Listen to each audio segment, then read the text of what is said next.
Assalamualaikum warahmatullahi wabarakatuh. Perkenalkan, nama saya Rara Andriani dengan NIM 87825367. Nah, baiklah, di sini saya akan menjelaskan modul 12 yang mana berjudul Penilaian dalam Pendidikan Kewarganegaraan SD. Yang mana modul 12 ini terdiri dari 4 KB. KB pertama berbicara mengenai konsep dan prinsip penilaian PKN di SD. KB kedua berbicara mengenai alat penilaian dalam PKN SD. KB 3 mengenai model-model alat penilaian PKN SD. KB 4 mengenai penggunaan model alat penilaian PKN SD berbasis portofolio. Nah, selanjutnya saya akan memaparkannya satu per satu. Yaitu KB 1 berbicara mengenai konsep dan prinsip penilaian PKN SD. Penilaian itu merupakan serangkaian kegiatan yang dilakukan secara seksama untuk mengumpulkan data sebagai bahan informasi bagi guru dalam pengambilan keputusan tentang diri siswa yang bersangkutan. Nah, dalam penilaian itu terdapat 4 unsur pokok, yaitu 1. Objek yang akan dinilai. Untuk menentukan objek yang akan dinilai atau menentukan suatu objek yang akan dinilai. Objek penilaian ini yaitu segala sesuatu yang menjadi titik pusat pengamatan karena penilai menginginkan informasi tentang sesuatu tersebut. Nah, yang kedua, kriteria sebagai tolak ukur atau menentukan kriteria ukuran, maksudnya sesuatu yang digunakan sebagai patokan atau batas minimal untuk sesuatu yang diukur. Nah, yang ketiga, data tentang objek yang dinilai atau diukur dengan menggunakan data baik melalui tes maupun non-tes. Nah, yang keempat, pertimbangan keputusan, yaitu proses membuat kepemilihan dari sejumlah alternatif untuk mencapai hasil yang diinginkan. Nah, berikutnya ada 3 hal yang saling berkaitan dengan kegiatan penilaian, yaitu 1. Penilaian, 2. Pengukuran, 3. Tes. Nah, yang pertama penilaian. Penilaian diartikan sebagai kegiatan menentukan nilai suatu objek seperti baik atau buruk sesuai dengan kriteria atau tolak ukur yang telah ditetapkan sebelum. Menurut Granland tahun 1985 bahwa penilaian adalah suatu proses yang sistematis dari pengumpulan, analisis, dan interpretasi informasi atau data untuk tujuan pembelajaran. Nah, penilaian ini bersifat komprehensif, meliputi pengukuran dan bersifat kualitatif. Kemudian yang kedua, pengukuran. Pengukuran adalah suatu proses yang menghasilkan gambaran berupa angka-angka yang mengenai tingkat, ciri-ciri khusus yang dimiliki oleh individu atau siswa. Pengukuran ini bersifat kuantitatif atau berupa angka-angka. Selanjutnya yang ketiga, tes. Tes merupakan salah satu alat atau bentuk pengukuran. Zarolimek dan W.C. Parker tahun 1993 menyatakan bahwa dalam kaitannya dengan proses pembelajaran, penilaian yang dilakukan guru bertujuan untuk 1. Membantu mengklarifikasikan tujuan pembelajaran bagi peserta didik. Yang kedua, menginformasikan kelebihan dan kekurangan peserta didik dalam belajar. Yang ketiga, menginformasikan peserta didik bagaimana meningkatkan proses dan hasil belajarnya. Yang keempat, bahan informasi esensial kepada orang tua dan masyarakat mengenai efektivitas program sekolah. Nah, dalam kaitan ini, penilaian formatif sangat ditekankan. Penilaian formatif merupakan bagian esensial dan proses pembelajaran. Nah, selanjutnya masuk KB 2 yang berjudul Berbagai Alat Penilaian dalam PKN SD. Nah, yang pertama A, penilaian kelas. Penilaian kelas merupakan proses pengumpulan pelaporan dan penggunaan informasi tentang hasil belajar siswa, menerapkan konsep, prinsip, penilaian, pelaksanaan, berkelanjutan, bukti otentik, akurat, dan konsisten. Kemudian yang B, tujuan penilaian kelas. Penilaian kelas bertujuan untuk memberikan penghargaan terhadap pencapaian belajar siswa serta memperbaiki program dan kegiatan pembelajaran. Oleh karena itu, penilaian kelas ini sekaligus mencakup seluruh hasil dari belajar siswa. Kemudian yang B, tujuan penilaian kelas.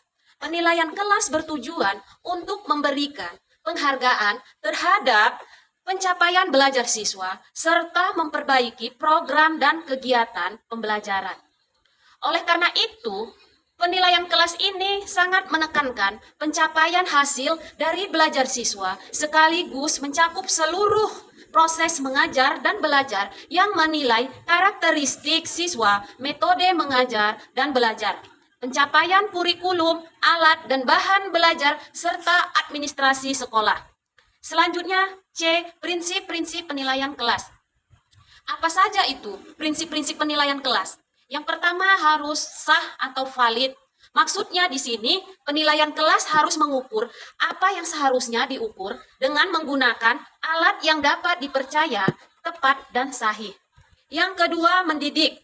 Yang mana penilaian memberikan sumbangan yang positif terhadap pencapaian hasil belajar siswa.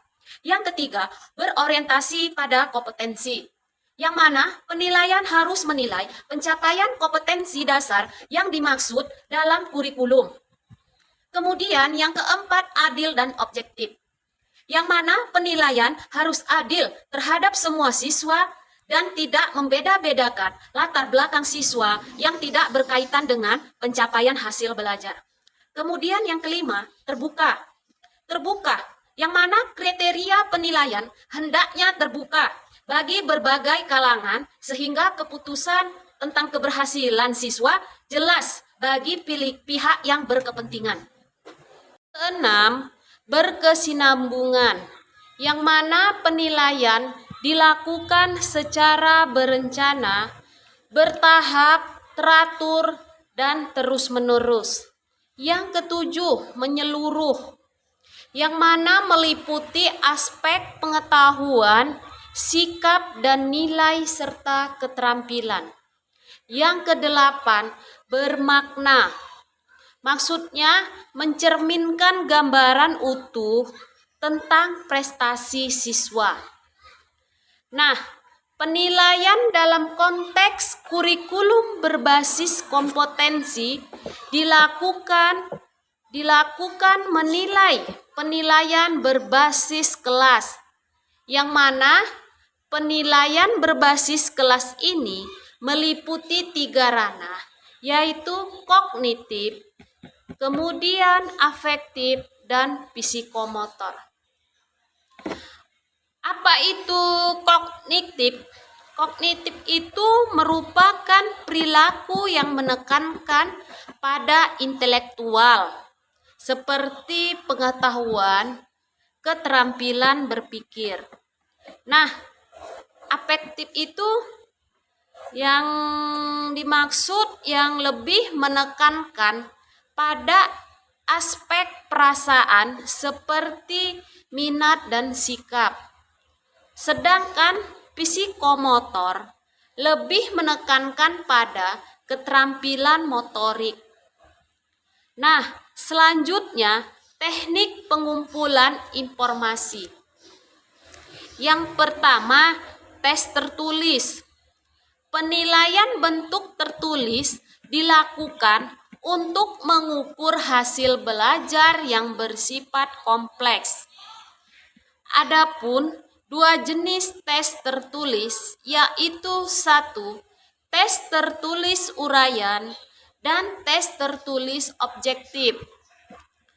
Tes tertulis uraian ini terdiri atas uraian terbatas dan bebas.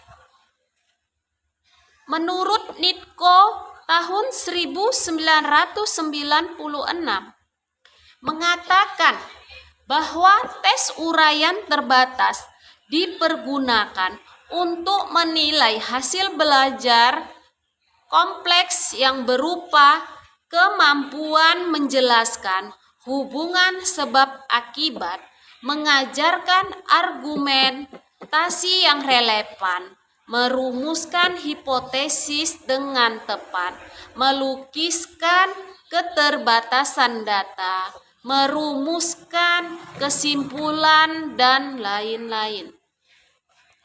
Sejenis menuntut kemampuan siswa untuk melengkapi jawabannya. Nah, selanjutnya teknik pengumpulan informasi.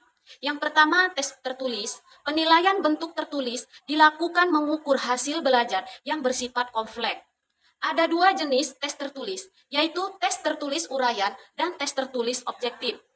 Tes tertulis uraian terdiri dari uraian terbatas dan uraian terbebas. Menurut Nico, tahun 1996 mengatakan bahwa tes uraian terbatas dipergunakan untuk menilai hasil belajar siswa yang kompleks yang berupa kemampuan menjelaskan hubungan sebab akibat, mengajukan argumentasi yang relevan, merumuskan hipotesis dengan tepat, melukiskan keterbatasan data, merumuskan kesimpulan, dan hal-hal sejenis menuntut kemampuan siswa untuk melengkapi jawabannya. Nah, tes uraian bebas digunakan untuk menilai belajar berupa kemampuan menghasilkan dan menyatakan ide, memadukan berbagai hasil belajar, dan merekayasa bentuk orisinil. Selanjutnya, tes tertulis objektif. Tes tertulis objektif terdiri atas pilihan ganda, benar salah, menjodohkan, dan isian singkat. Yang kedua, tes perbuatan. Penilaian perbuatan adalah penilaian tindakan atau tes praktek secara efektif dapat dimanfaatkan untuk kepentingan pengumpulan berbagai informasi tentang bentuk-bentuk perilaku yang diharapkan muncul dari dalam diri siswa. Alat yang digunakan adalah lembar pengamatan. Nah, yang ketiga, tes lisan, yaitu digunakan untuk menilai hasil belajar dalam bentuk kemampuan mengungkapkan ide-ide dan pendapat secara lisan. Hal yang perlu diperhatikan dalam menyusun soal tes lisan ini adalah: 1. Buatlah format soal dengan beberapa kemungkinan jawaban serta bobot skornya. Yang kedua, siapkan beberapa format soal yang paralel untuk beberapa orang siswa. Yang ketiga, untuk memenuhi persyaratan paralel, maka setiap format soal harus memiliki isi, derajat kesukaran, dan waktu untuk menjawab yang sama. Nah, 4 penilaian non-tes. Teknik dan alat non-tes yaitu: 1. Observasi, baik digunakan untuk menilai hasil belajar aspek psikomotor. Misalnya, dalam praktek keterampilan, diskusi, bermain, dan lain-lain. Nah, yang kedua, kuesioner. Teknik ini untuk menilai hal-hal yang bersifat umum di kalangan peserta didik. Antara lain, identitas peserta didik selengkapnya, keadaan sosial ekonomi orang tuanya, minat-minatnya, dan untuk melihat kecenderungan peserta didik pada suatu saat. Wawancara. Pada wawancara, informasi yang digali meliputi berbagai aspek yang menggambarkan keadaan siswa saat itu. Yang keempat, daftar cek. Daftar cek adalah daftar aktivitas, sifat-sifat, masalah, dan jenis kesukaan. Kegunaannya untuk menyatakan ada atau tidaknya suatu unsur, komponen, traiki, karakteristik, atau kejadian dalam suatu peristiwa. Yang kelima, skala pilihan. Skala pilihan hampir sama dengan daftar cek, berupa pilihan ya atau tidak. Yang keenam, yaitu studi kasus. Studi kasus dilaksanakan pada sekolah menengah yang mana dilakukan terhadap siswa yang berperilaku ekstrim dan membutuhkan bantuan. Yang ketujuh, portofolio. Yang dimaksud suatu penilaian yang bertujuan mengukur sejauh mana kemampuan siswa dalam mengkonstruksi dan merefleksi suatu pekerjaan atau tugas. Nah, pertimbangan dalam menentukan jenis alat penilaian Wayan Wida tahun 1984, yaitu 1. Aspek yang dinilai kognitif, afektif, dan psikomotor. Yang kedua, sifat bahannya yang akan disajikan. Yang ketiga, besar kecilnya kelompok yang akan diuji. Yang keempat, frekuensi penggunaan alat latihan. Yang kelima, kesempatan guru untuk koreksi. Selanjutnya, masuk ke KB3, model-model alat penilaian PKN SD. Yang mana A. Pengembangan alat penilaian kelas dalam PKN. Langkah-langkah dalam mengembangkan berbagai alat penilaian meliputi yang pertama menyusun spesifikasi tes. Yang mana yang pertama menentukan kompetensi dasar, menyusun kisi-kisi tes. Yang kedua, menulis soal tes atau mengacu kisi-kisi dan sesuai. Indikator dan bentuk tes. Yang ketiga, menelaah soal tes atau dilakukan oleh teman sejawat yang meliputi materi konstruksi dalam bahasa. Yang keempat, melakukan uji tes coba. Yang kelima, menganalisis butir soal. Yang keenam, memperbaiki soal tes. Yang ketujuh, merakit soal. Yang kedelapan, melaksanakan tes. Nah, masuk kita ke model-model alat penilaian PKN SD. Model yang pertama, model tes. Model tes itu seperti pilihan ganda, bentuk hubungan antar hal, dan pilihan ganda kompleks. Yang kedua, model non-tes, yang mana meliputi model penilaian perbuatan. Yang kedua, model penilaian skala sikap. Yang ketiga, model penilaian daftar cek. Nah, masuk ke yang model penilaian catatan anekdot, yaitu catatan-catatan kejadian khusus yang dapat dimanfaatkan untuk melihat perkembangan siswa. Di mana tugas guru di sini selalu memberikan saran atau motivasi terhadap anak tersebut. Kemudian masuk ke model penilaian daftar cocok.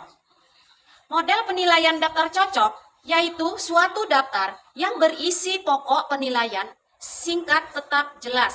Contoh, daftar cocok guru dalam pendidikan moral. Berikutnya, model penilaian skala bertingkat. Model penilaian skala bertingkat yaitu alat penilaian non-tes untuk mengukur karakteristik sebagaimana diharapkan muncul dalam diri siswa. Kemudian, model penilaian sosiometri yaitu penilaian non-tes yang bertujuan untuk melihat sampai sejauh mana sikap sosial siswa di kelas, khususnya terhadap teman-temannya. Berikutnya, model penilaian pedoman wawancara. Dalam model pedoman wawancara, pertanyaan diajukan secara lisan. Wawancara ini ada dua cara, yaitu satu, wawancara langsung, yang mana wawancara langsung ini dilakukan dengan sumber utama siswa yang mengidamkan untuk menggali data tentang dirinya. Yang kedua, wawancara tak langsung, yang mana wawancara tak langsung, pertanyaan disampaikan kepada siswa lain dan diminta untuk memberikan informasi tentang seorang siswa. Nah, masuk ke model penilaian daftar baik buruk. Model penilaian daftar baik buruk yaitu penilaian terhadap suatu sikap dengan memberikan tanggapan baik atau buruk. Nah, selanjutnya model penilaian daftar tingkat urutan, yang mana penilaian terhadap poin-poin yang akan diberi nilai tertentu dengan mengurutkan pertanyaan terlebih dahulu, kemudian menyertai alasannya. Nah, selanjutnya kita masuk ke KB 4, penggunaan model alat penilaian PKN SD berbasis portofolio. Apa sih portofolio itu? Portofolio berarti kumpulan hasil kerja siswa yang disajikan kemajuan, pencapaian, dan prestasi masing-masing siswa. Menurut Ajis Wahab, tahun 1999 mendefinisikan portofolio penilaian sebagai sebuah laporan tentang proses belajar siswa yang menunjukkan kepada siswa tentang hasil kerja siswa yang telah dicapai dalam satu atau lebih bidang. Nah, berikutnya tujuan penilaian portofolio di kelas, yaitu satu, menghargai perkembangan yang dialami siswa. Yang kedua, memberi perhatian pada prestasi kerjasama yang terbaik. Yang ketiga, mendokumentasikan proses pembelajaran langsung. Yang keempat, merefleksikan kesanggupan mengambil resiko dan melakukan eksperimentasi. Yang kelima, meningkatkan efektivitas proses pembelajaran. Yang keenam, bertukar informasi dengan orang tua atau wali murid dan guru lainnya. Yang ketujuh, membina dan mempercepat pertumbuhan konsep diri positif pada siswa. Yang kedelapan, meningkatkan kemampuan melakukan refleksi diri. Yang kesembilan, membantu siswa dalam merumuskan tujuan. Selanjutnya, prinsip penilaian portofolio. Yang pertama, saling percaya. Yang mana dalam proses penilaian, guru dan siswa harus memiliki rasa saling mempercayai. Mereka harus merasa sebagai pihak-pihak yang saling memerlukan dan memiliki semangat untuk saling membantu. Dengan demikian, akan terwujud hubungan yang wajar dan alami yang memungkinkan proses pendidikan berlangsung dengan baik. Nah, yang kedua, kerahasiaan bersama. Kerahasiaan hasil pengumpulan bahan dan hasil penilaiannya perlu dijaga dengan baik, tidak disampaikan kepada pihak-pihak lain yang tidak berkepentingan. Yang ketiga, milik bersama. Yang mana guru dan siswa perlu menyepakati bersama dalam bahan-bahan baru yang akan siswa akan simpan dan bahan-bahan baru yang akan dimasukkan. Dengan demikian, siswa akan merasa memiliki terhadap hasil kerjanya dan akhirnya akan tumbuh rasa tanggung jawab pada dirinya. Nah, yang keempat, kepuasan. Hasil kerja portofolio siswa yang telah didokumentasikan dan dinilai dapat memberikan rasa kepuasan tersendiri. Nah, yang kelima, proses dan hasil.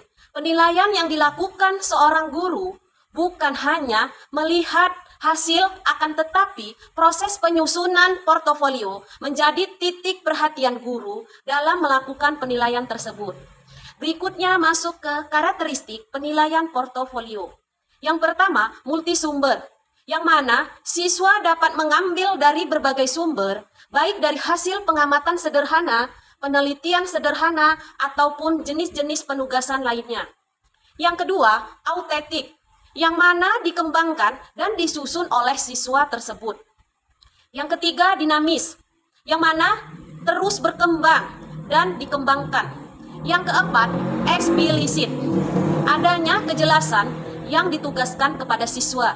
Yang kelima, integrasi, yang mana penilaian yang dilakukan terhadap hasil karya siswa secara terintegrasi antar kompetensi pengetahuan siswa dan keterampilan siswa tersebut.